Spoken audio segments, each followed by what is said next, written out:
conqueror of worlds, master of dark magic, ruler of the Shadow Council, and herald of the original Sith Empire's golden age. How powerful was Marka Ragnos? Welcome one and all to the How Powerful Was series. In this new segment of the Evanova 95 YouTube channel, we will be examining the overall combative ability of various Star Wars characters and try to determine where they stand in the franchise's hierarchy of strength. Today, we will be taking a look at a character I have long since been interested in, the Dark Lord of the Sith, Marka Ragnos. Despite only having a small handful of appearances across various media, Marka has cemented himself amongst fans as one of the all-time greats of the Old Republic era.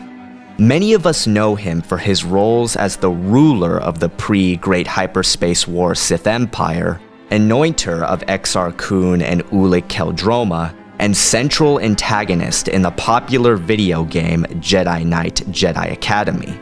But the question remains as to how powerful and skilled Marka Ragnos actually was. Before we get into specifics, however, I'd like to take a moment to explain just how this series is going to work. The main layout will be similar to that of a versus match, wherein I will be examining a character's attributes as individual sections followed by a final conclusion. The difference is that I will only focus on a single character, with my analyses being more of a determination of his or her capabilities rather than a linear evaluation. Furthermore, in place of verdicts, I will instead conclude each segment by using a frame of reference to place the character's skills in that field. For example, if I've determined that someone possesses dueling abilities directly comparable to Kit Fisto, or tactical prowess similar in nature to that of Ki-Adi-Mundi, that's where I'll rank them. Additionally, in place of a final verdict, I will instead be giving a brief final assessment of the character's abilities, place them on the overall power scale, then follow it up with a discussion on how they would fare in a contest with select individuals. Finally, I want to stress that this is all opinion-based. This is just my interpretation of a character's abilities and should not be taken as fact. With all that out of the way, join me as I unravel the mystery surrounding the true power of Marka Ragnos.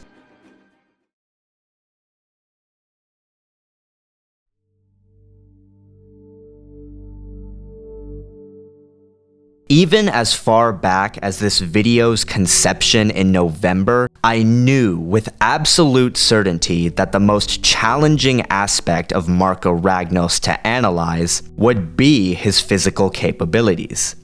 This was due to the, shall we say, unique circumstances that surround his characterization. Aside from his brief possession of Tavion Aximus, which itself doesn't mean much due to it not being his original body, all of Marka's appearances have either been by word of mouth or post-mortem as a corporeal dark side force entity. As such, it is quite literally impossible to gauge his somatic prowess based on feats alone, due to the simple fact that he, well, doesn't have any. Fortunately, there is just enough information presented that I feel confident that I can draft a set of statistics around him. Like many of his peers, Marka Ragnos was a male human Sith hybrid with blood ties dating back to the original Dark Jedi who fled the Republic after the 100-year darkness. While his exact age has never been specified, what is known is that he ruled the Sith Empire for just over a century before dying of old age in the year 5000 BBY. Taking into account the approximated average pureblood Sith lifespan, reducing it slightly to accommodate his hybrid status, factoring in time spent training, and I would estimate that Ragnos was roughly 280 years old at the time of his death. With his age group approximated, we can now move on to the biology. As mentioned previously, Marka Ragnos was a human-Sith hybrid, and therefore would have possessed attributes pertaining to both species. Taxonomically referred to as Homo sapiens, humans were the most common species in the galaxy and were often considered the standard by which the biology, physiology, and culture of other races were compared. By contrast, the Sith, also known as the Sith purebloods, were native almost exclusively to the Outer Rim world of Korriban and were considered something of an anomaly within galactic civilization. In regards to their respective capabilities, they were almost identical, both being reasonably strong and reasonably agile. That being said, Sith were noted to possess greater than human resiliency, with certain members such as Lord Vindican surviving moderate stabbing wounds administered by a lightsaber blade. While it's never been established whether or not this intermixing of human blood led to Sith hybrids and, by extension, Ragnos to be any less capable than their pure-blood counterparts, the studies conducted by Lord Sorza Syan strongly insinuate something of a happy medium. Hybrids did not possess the exact same inherent qualities as pure Sith, yet they still held qualities that made them more viable than humans when it came to personal combat. In addition to the aforementioned immense pain threshold, hybrids boasted a greater range of attack options in the form of their sharpened teeth and claws. While these attributes would obviously mean little against opponents with similar pain tolerances or heavy armor, I don't want to rule them out completely, since there are examples of Sith Council Masters being literally clawed to death by only a few Massassi foot soldiers. In a purely visual sense, Marka Ragnos was a sight to behold. Black eyes set against an almost obsidian-like skin tone enhanced his intimidation factor. Facial tendrils attached to each cheekbone announced his Sith heritage, and a thick neck and broad shoulders lent themselves to a powerfully athletic build. That last trait in particular is especially notable since it is supported by the depictions of Marka's personal fighting style, but more on that later.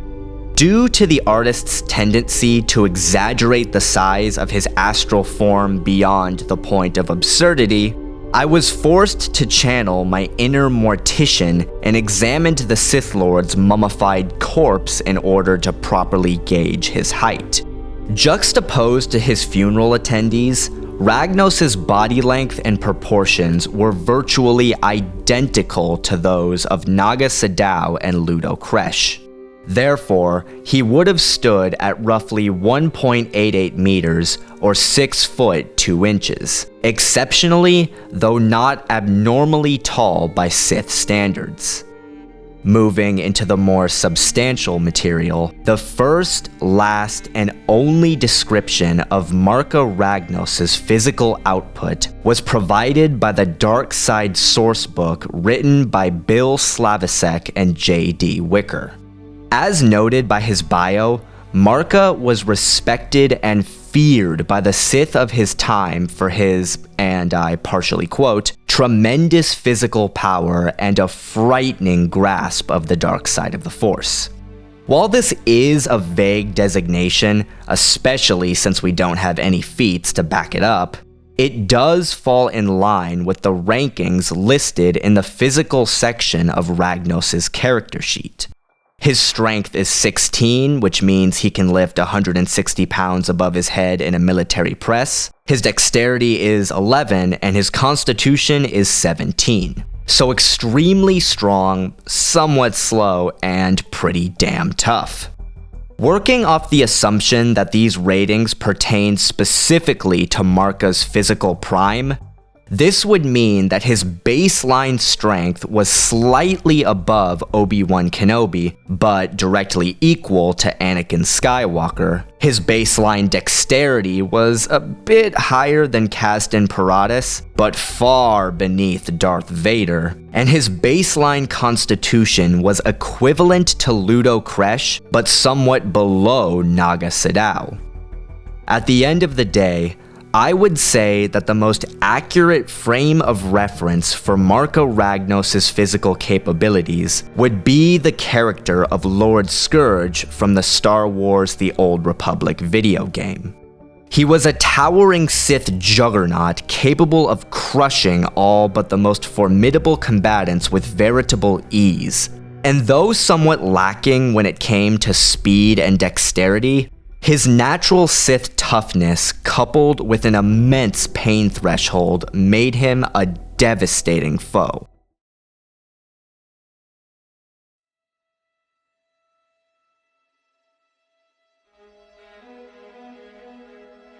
In the words of the ever-immortal Jiddu Krishnamurti, you must first understand the whole of life, not just one little part of it. As such, in order to properly evaluate Marka Ragnos' skills as a martial artist, we must first establish his personal mentality regarding combat, as well as the ideals that were prevalent in his era. While the Sith empires under Emperor Vitiate, Darth Revan, and even Lord Khan placed a strong emphasis on lightsaber combat, due to the demands of protracted war with the Republic, this was not the case during Ragnos' reign. At that time, the focus was on the development and application of the Force, not physical prowess. Sorcery and alchemy were the primary means by which the Dark Lords expressed themselves both in life and in battle. This leads me to conclude that Marka and his ilk were not dedicated martial artists, their scepters and swords serving as props to channel their power and complete the look more than anything else. For those of you who see Naga Sadow and Ludo Kresh's ceremonial duel for the title of Dark Lord as refuting this, one need only remember that their confrontation was, well, just that, a ceremonial duel. And as a ceremonial duel, there are a number of factors at play differentiating it from more conventional battlefield scenarios. It's a formal challenge, so both combatants are going into it prepared, which eliminates the use of ambush tactics. It's to the death, so there's very little room for experimentation, which automatically makes it far less effective than sparring. It's one-on-one, so there's no opportunity to test your mettle against multiple opponents and groups, which limits your overall combative viability, etc. This mentality is further authenticated by the actions of the old Sith Empire during the Great Hyperspace War. Unlike the Jedi who led Republic forces while simultaneously fighting on the battlefield, Sadow and his allies spent quite literally the entirety of the conflict as armchair generals, coordinating their forces from a distance and using their magic to influence the course of battles. But wait, I hear you cry. Darth Traya said that the ancient Sith possessed incredible martial prowess. Yes, this is true. However, like the Sadow-Kresh duel, I feel that there are a number of glaring circumstances surrounding those claims that many fans tend to overlook. Firstly, is that Traya was referring specifically to Tulak Horde and the Sith of his time period. As we now know with SWTOR, Horde lived well over 1,000 years before Marka Ragnos was even born. This means that the two operated in completely different eras with completely different outlooks. It's a dubious claim at best to assume that Tulak's prowess carried over to Ragnos, especially since we see nothing in his performance or the performances of his peers to support it. Secondly, Trey's evaluation was made in 3,951 BBY, a whopping 3,929 years before the start of the Clone Wars. Lightsaber combat still had many thousands of years of development and refinement to go through before reaching the perceptions we have today. Just so we're clear, I'm not arguing that Trey is in any way inept, as the assertions themselves work fine. They simply need to be viewed in the proper context. In regards to shown and described feats, Marka, again, does not have very much to draw on. While his character sheet confirms that he rose to prominence through a series of short, ruthless campaigns against his enemies, not only does it fail to specify whether or not these were fleet conflicts, covert military crusades, the aforementioned ceremonial duels, or pitched melees, but it doesn't give us any information beyond the confirmation that they happened. As such, I'm going to be disregarding this particular section of the book and focus my attention on the accomplishments we can actually examine. At some point around 5,100 BBY, Ragnos fought and defeated Lord Seamus in a ceremonial duel for the title of Sith Master. Virtually no information exists regarding the characteristics of this confrontation, and it has never been represented in any visual or textual medium beyond a brief mention.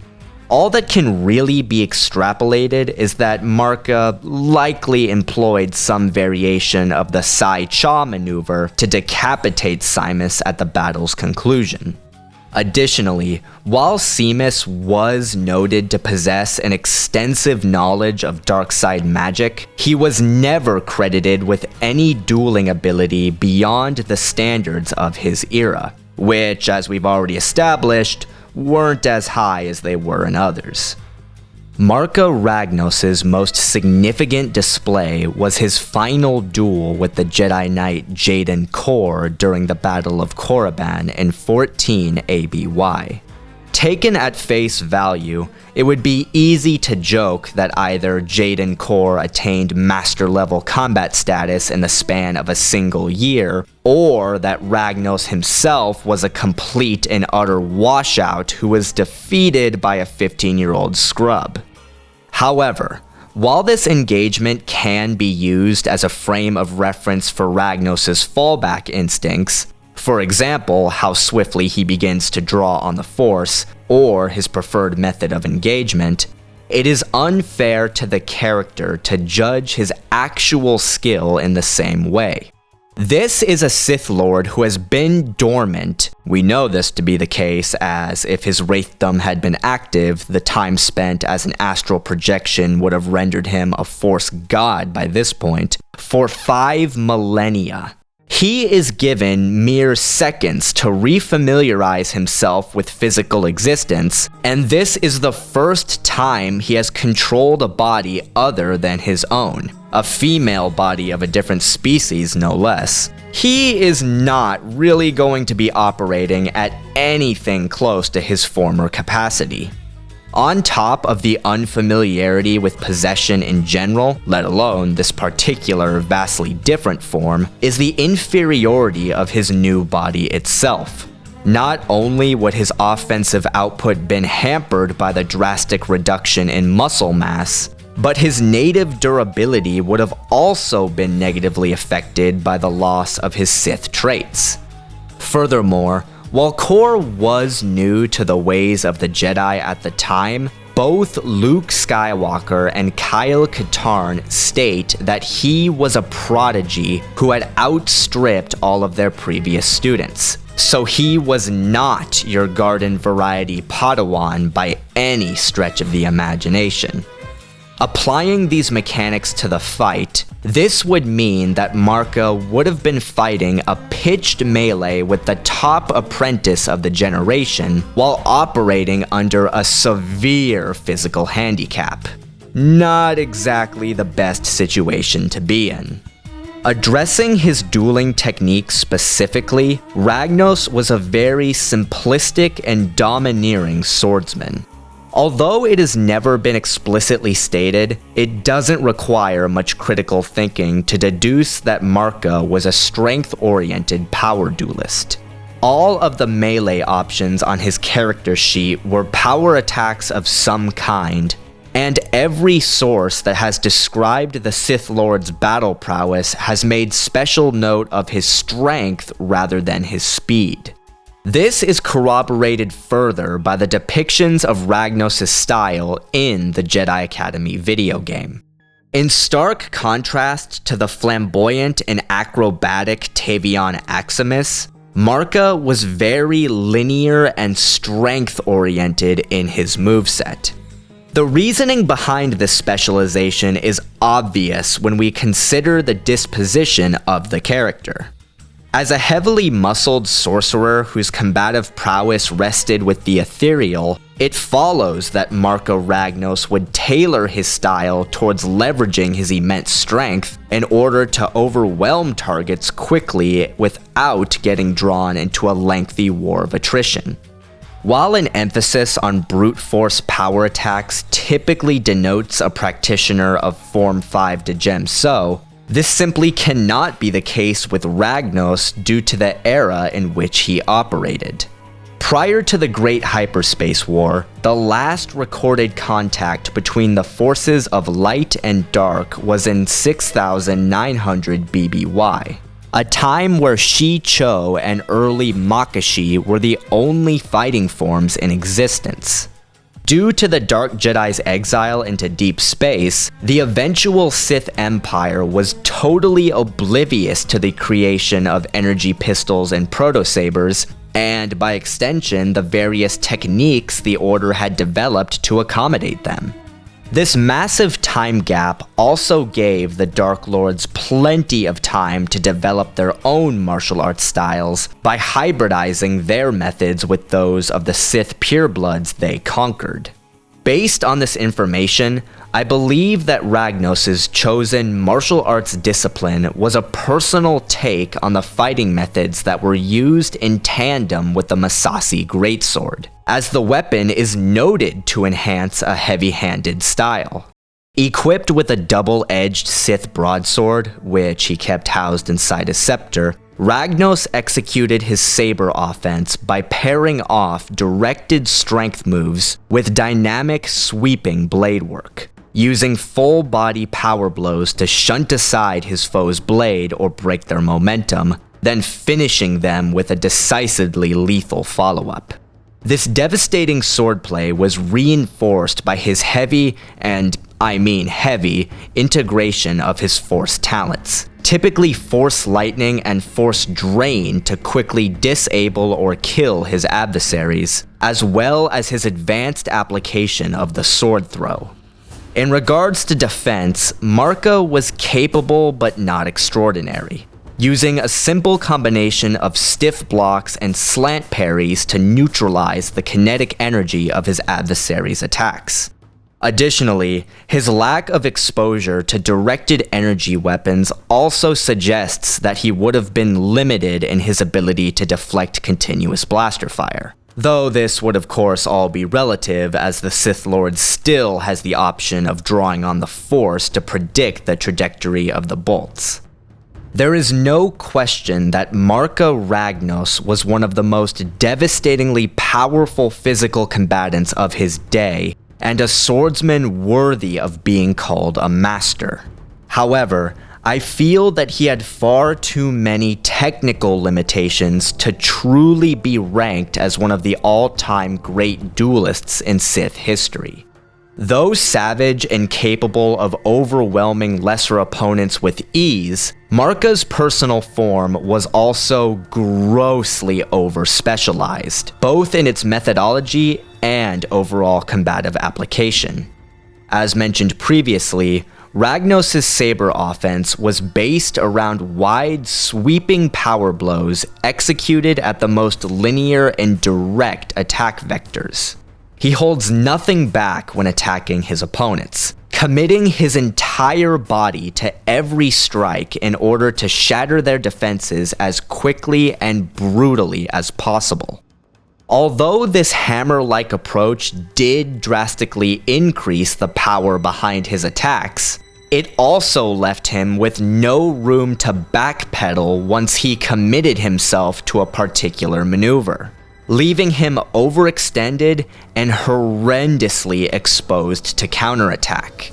This emphasis, coupled with his lackluster dexterity, also suggests that Marka's style was not suited towards undermining his adversaries with clever swordplay. And when backed into a corner, his immediate response has always been to just spam the living heck out of his force abilities rather than altering his technique to accommodate, making him stagnant and dangerously predictable.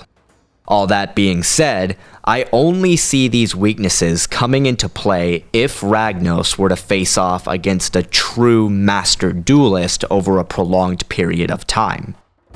Based on the information available to us, as well as everything we have extrapolated, I would say that the closest approximation for Marka Ragnos' raw skill as a martial artist would be that of a top-level non-council Jedi Master, such as Luminara Unduli, Quinlan Voss, and Spy Master Thulm.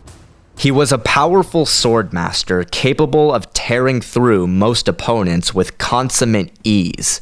And though lacking the same level of refinement and skill possessed by the upper echelon, he remained a force to be reckoned with.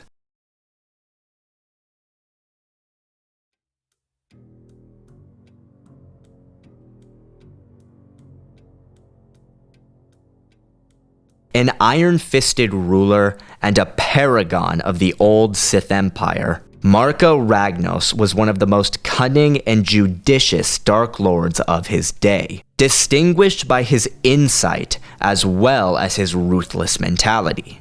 While the aforementioned lack of feats makes evaluating his battlefield conduct a bit tricky, Ragnos by necessity would have required at least a modicum of military intelligence in order to have successfully coordinated his Massassi militia into subjugating his territories.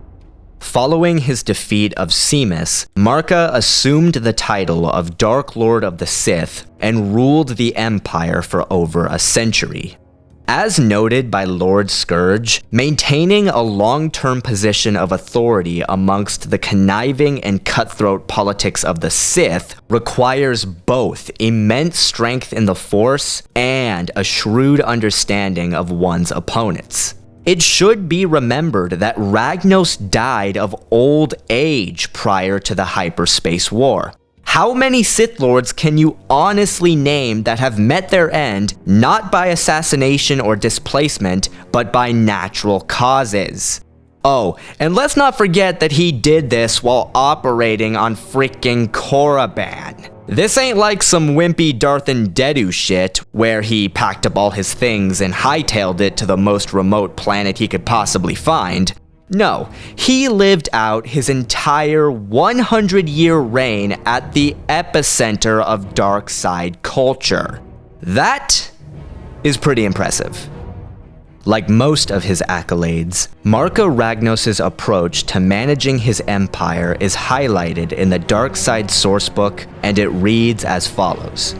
Marka Ragnos retained power for over a century, crushing all resistance, but he expanded the Sith Empire only slightly in all that time. Marka Ragnos was one of the few Sith alive who researched the history of his people and knew of the Old Republic and its defenders, the Jedi Order. Ragnos knew that if the Sith Empire were to expand too far towards their ancestral home, they would encounter the Republic. He believed that the Sith were not yet ready to enter into a protracted war with the forces of the Republic, especially if the Jedi were still as strong as they had been when they defeated his ancestors. Obviously, his views were not shared by all the Sith. Many saw his lack of expansion as a sign of weakness, and took it as an opportunity, a justification even, to unseat the Dark Lord of the Sith.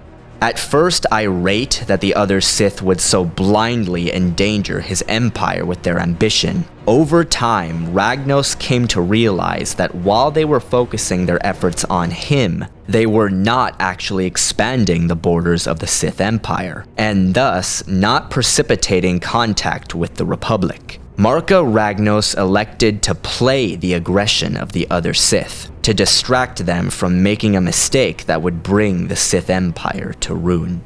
Two elements are immediately apparent with this description. The first is that Ragnos' conservatism was motivated by his understanding of Jedi lore and a desire not to have history repeat itself, which demonstrates a moderate level of pragmatism. The second is that he was able to play the other Sith's outrage to his advantage by focusing their attention on him rather than the expansion of the Empire, which demonstrates a talent for manipulation. However, for all his prowess in grand-scale coordination, Marka Ragnos' tactical sensibilities in single combat were fairly straightforward. His typical response was to charge in headfirst and slam into his opponents like a freight train in an effort to quickly overwhelm their defenses.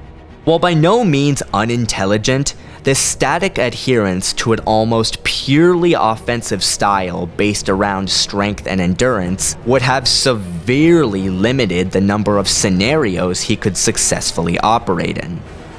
While Marka almost certainly dabbled in psychological warfare, his denominations of Jaden Korr as a mere Jedi child also suggest that he did not initially view Korr as a threat, despite all the apprentice had accomplished against his cult. While it's easy to chalk this up to simple Sith arrogance, underestimating your opponent is never, ever a good tactical move, and in my view was one of the major contributing factors to his final defeat on Korriban. On the whole, I would say that Marka Ragnos' tactical and strategic prowess was most closely akin to that of Emperor Vitiate. He was an ingenious social and political manipulator capable of turning almost any situation to his benefit, and while by no means lacking when it came to applying said intellect to personable combat, it was not his main area of focus.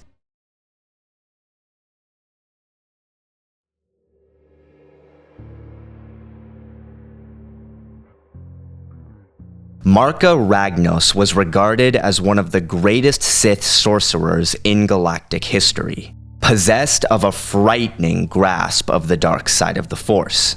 Ragnos' most noteworthy attribute as a Force wielder was his extensive philosophical and academic understanding of Sith culture, being one of the few Dark Lords of his era to retain knowledge of the Great Schism, as well as the arrival of the original Dark Jedi exiles on Korriban. However, despite his academic focus, he was dedicated to preserving the sanctity of his empire and crushing all who would threaten his reign, studying a wide array of abilities to aid in his conquests. Ragnos is most famous for his ability to transcend the physical plane as a Force spirit, surviving his physical death and maintaining his individuality as a wraith of the dark side. While this power obviously has no combative applications, it speaks volumes about the strength and depth of the Sith's connection to the life force of the universe. As demonstrated by his ability to go toe-to-toe with Jaden Korr despite the handicaps imposed on him by Tavion's body, Marka's aptitude with Force-based physical augmentation was prodigious. He primarily used the power to bolster his already imposing strength to increase the force behind his attacks, befitting his combative emphasis on solidarity and power. That said, the enhancement of reflexes would have been a necessary skill in order to be a remotely viable duelist. These capabilities were reinforced by his mastery of dark rage, which allowed him to temporarily enhance his physical output by channeling his hatred, though at the cost of being severely weakened once the adrenaline wore off. Marka Ragnos' telekinetic abilities were something of a mixed bag. Similarly to Inquisitor Jarek, his emphasis was on defense and retaliation rather than the blunt application of power. As detailed by his character sheet, his telekinetic barriers were top tier. While he is not credited with any skill with Tutaminis, the Jedi Academy video game depicts him using a Force shield to dissipate Force lightning, a necessary skill since he was contending primarily with other Sith Lords. While entirely capable of employing directed Force pushes and shoves to repel enemies, demonstrating his ability to bypass the passive Force shields of other adepts, his kinetic output was evidently insufficient to kill targets outright. His go-to offensive TK abilities were lightsaber throws applied to his Sith sword and strangleholds. While absolutely devastating in their magnitude, it's worth pointing out that Jaden Korr was able to deflect the thrown sword with his lightsaber and break Ragnos' chokehold with his own power. In regards to how he typically applies TK in open battle, Marka is again comparable to Jarek, using defensive abilities to neutralize the opponent's power, then retaliating with abilities that they weren't prepared to defend against.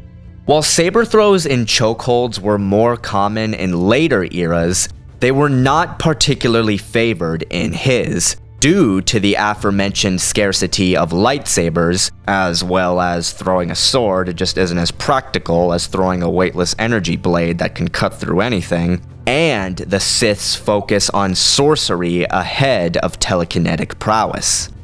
In regards to telepathy, Ragnos was reasonably capable. Skilled in the use of Force persuasion, he could dominate the weak-willed and bend them to his dark will.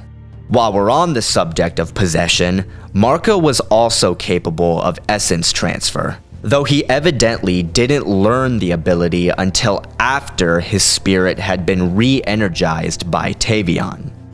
In the realm of energy-based powers, Marka Ragnos was a master of the Sith staple Force Lightning, as well as the less common Force Drain and the obscure Force Weapon. Force Lightning was a corrupt expression of the dark side, casting lethal energy at a target in the form of a surge of electricity. Force Drain was the opposite side of the coin, drawing upon energy from without, parasitically feeding off the life force of other beings. Force Weapon involved channeling Force energy into a physical object, increasing the object's durability to the point where it could be used to parry lightsabers, as well as acting as a physical medium through which Marka could express his power. Unlike the cataclysmic storms of darkside energy that can be unleashed by Emperor Palpatine, Ragnos' application of lightning more closely resembled what has been seen from the likes of Count Dooku or Lord Vindican. A quick, calculated burst intended to stagger or disable an advancing enemy rather than kill them outright.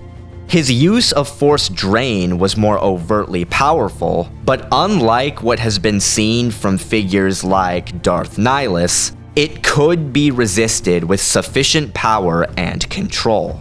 As we see with his duel with Jaden, he was able to enhance his scepter to the point where it could meet a lightsaber blade without much resistance, not an inherent property of the item. Due to Marka Ragnos' status as a Sith sorcerer, this was the area in which he devoted the vast majority of his time and energy. Often referred to as the purest expression of the dark side, Sorcery involved practitioners delving deep within themselves and summoning arcane energies capable of twisting and warping the very fabric of reality.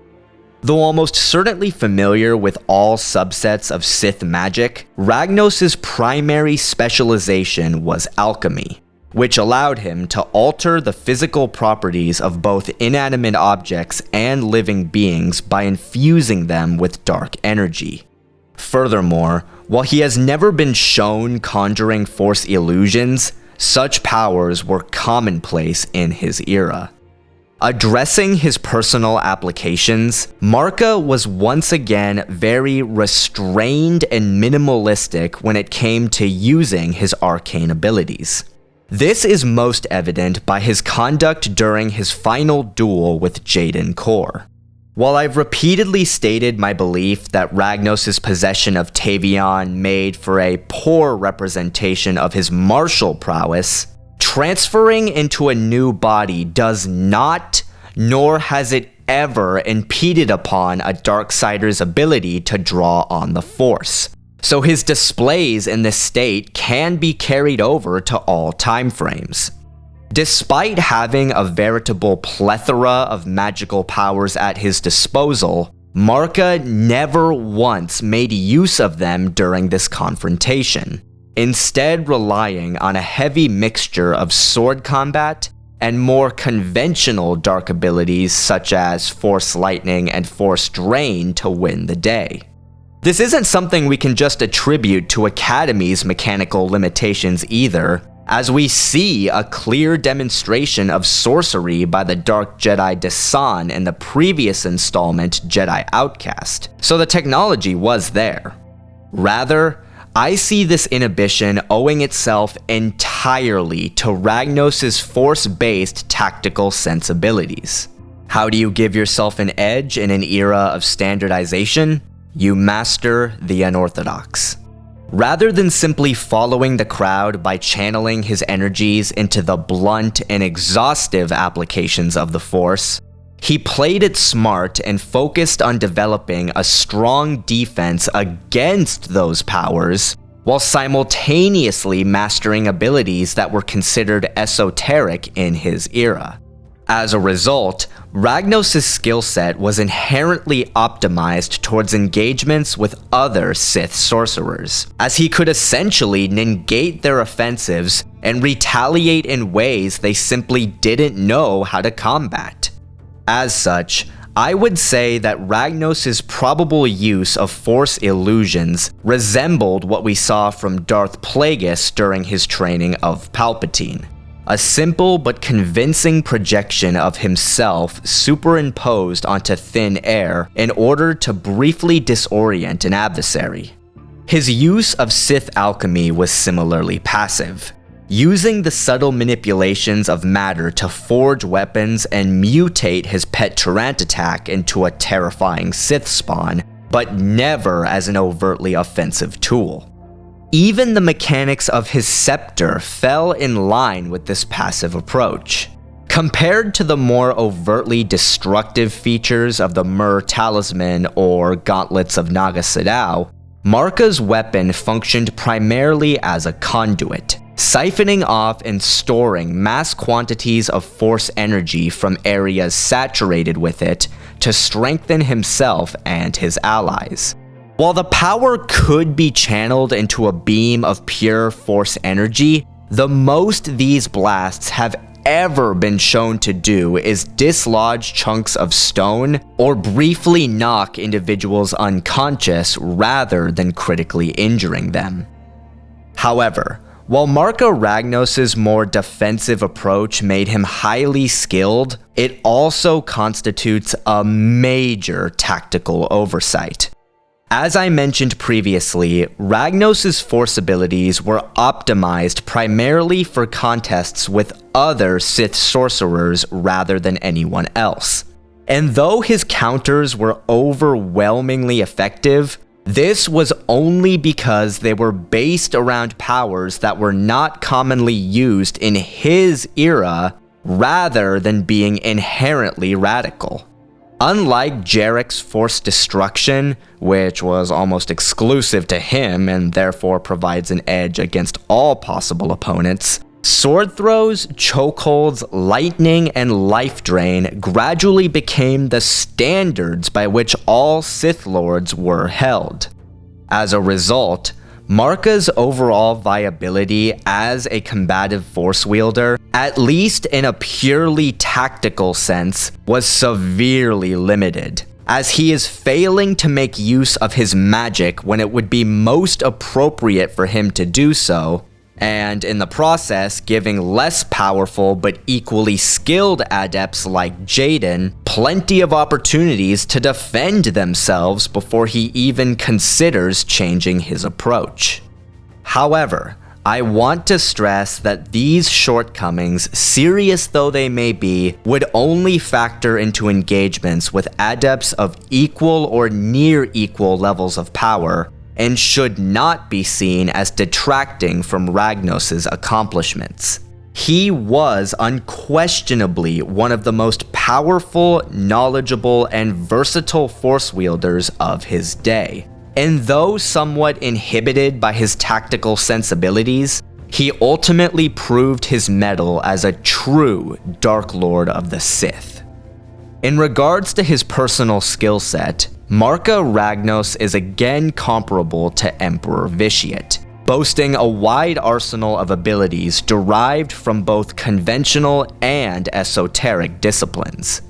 However, in terms of just raw, unbridled power, I would say that Marka was more closely akin to the likes of Count Dooku, significantly more powerful than most, but not without his limitations.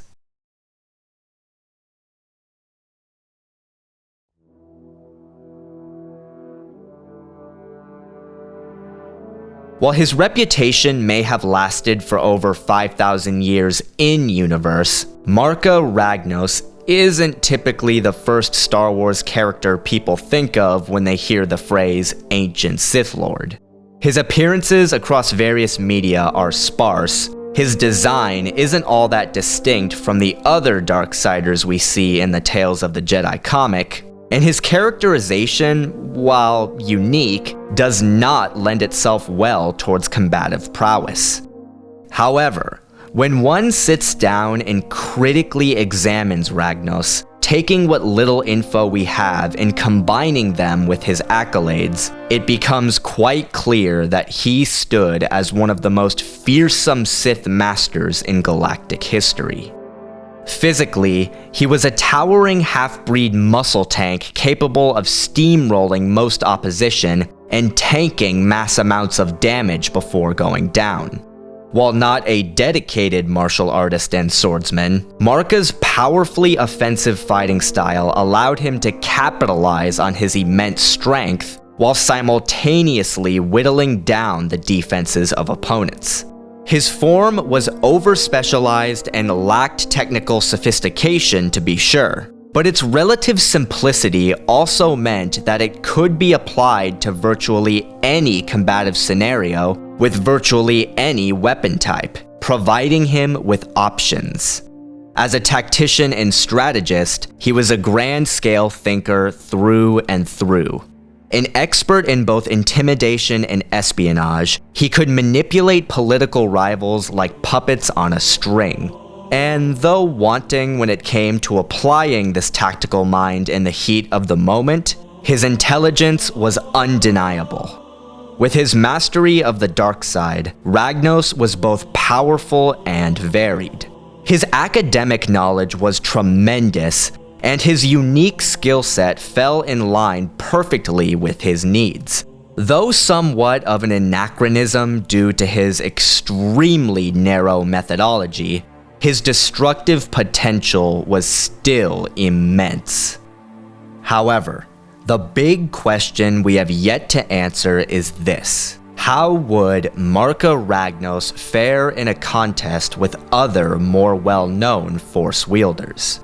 Let's set up a combat scenario. The year is 19 BBY, and the Battle of Coruscant has just reached its apex. Anakin Skywalker and Obi-Wan Kenobi have just entered the General's quarters of the Invisible Hand and are making their way to the chamber's epicenter. However, instead of Chancellor Palpatine's captive form, they find only an empty chair. And instead of Count Dooku, it is Marka Ragnos, alive and in his prime, who confronts them.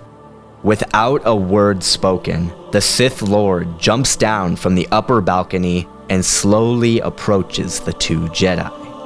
The sounds of unsheathing metal and igniting energy echo through the chamber as the combatants draw their weapons and begin circling. Now then, given everything we have examined, everything we have extrapolated, and every conclusion we have come to, would Ragnos be able to achieve victory in the ensuing duel? No. No, he really couldn't. His physicality, while imposing, is absolutely nothing Anakin and Obi-Wan can't or haven't dealt with before.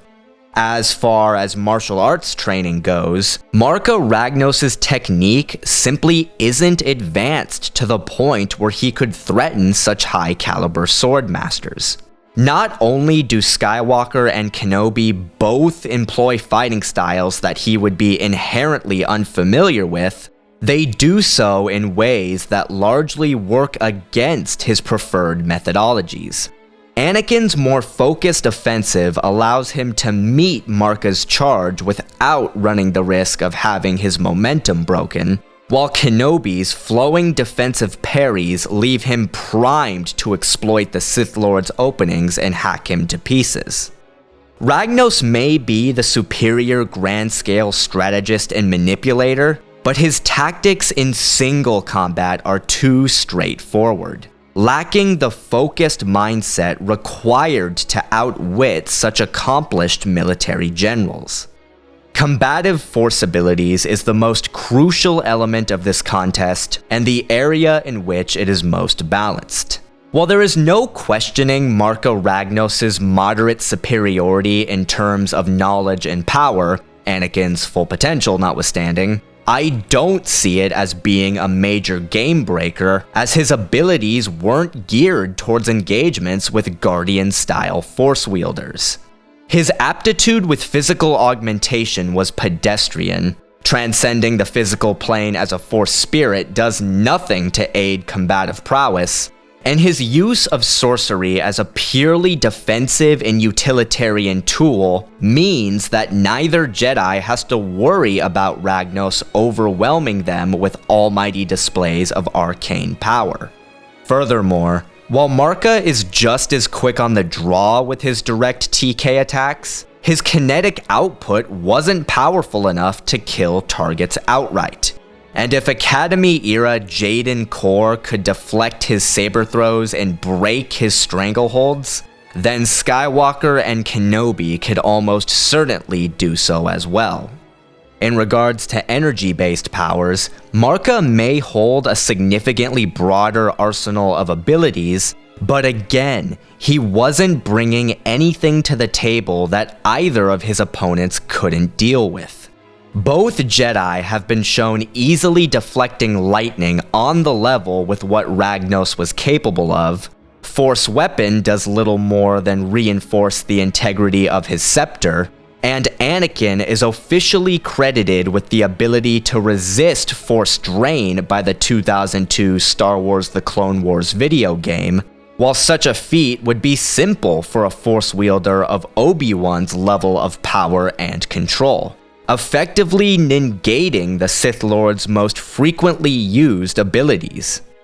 Overall, Marka Ragnos' inability to overcome Anakin Skywalker and Obi-Wan Kenobi, be it individually or collectively, comes down to many of the same reasons he couldn't overcome Jaden, as he would be pitted against fighters of greater skill and comparable power who employ tactics that his skill set simply wasn't designed to accommodate, leaving him with nothing to fall back on once his bag of tricks had been used up.